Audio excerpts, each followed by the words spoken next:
அனைவருக்கும் நமஸ்காரம். முரளிதரனும் கங்காதரனும் என்ற தலைப்பில் மார்கழியின் பாசுரங்களை கண்டு வருகிறோம். இன்று மார்கழி 7ஆம் நாள். திருவெம்பாவை 7வது பாசுரத்தில் அன்னே இவையும் சிலவோ என்று துவங்குகிறார் மாணிக்கவாசக பெருமான்.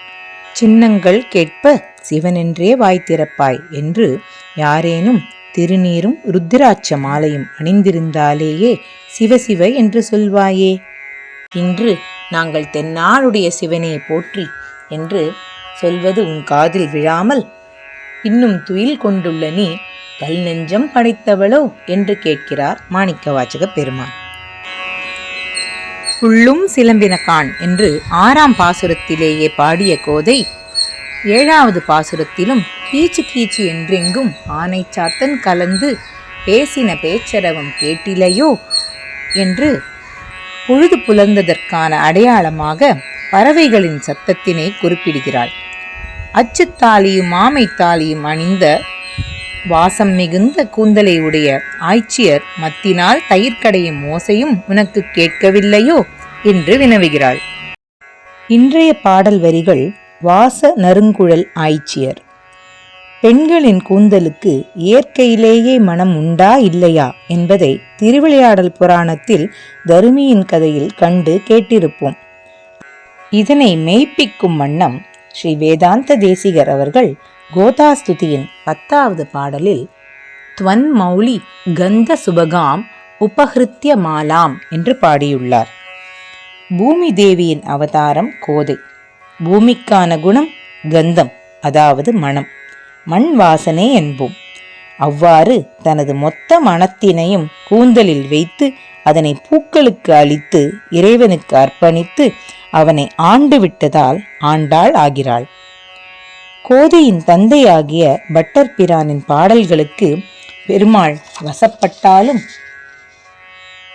துவன் மௌலி கந்த சுபகாம் உபஹிருத்ய மாலாம், கோதையின் கூந்தலின் மனத்தால் பெருமை பெற்ற மாலையை சமர்ப்பித்ததாலேயே எம்பெருமான் மகிழ்ந்து பெரியாழ்வார் என்ற பட்டம் அளித்ததாக தேசிகன் அவர்கள் குறிப்பிடுகிறார்.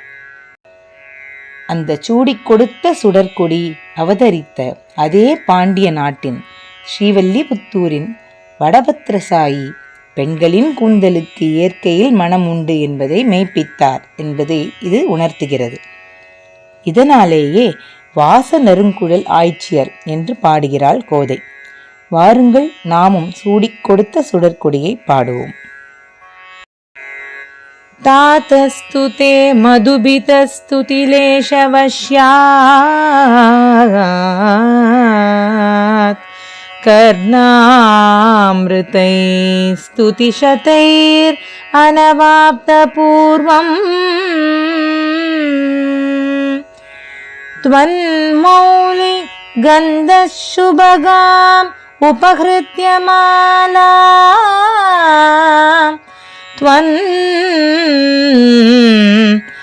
த்வன்மௌலி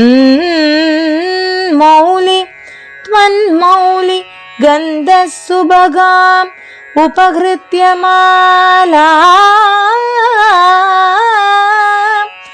லேபே மஹத்தர பதானுகுணம் பிரசாதம் த்வன்மௌலி கந்தசுபகாம் உபஹிருத்ய மாலாம் லேபே மஹத்தர பதானுகுணம் பிரசாதம் அனுகுணம் பிரசாதம்.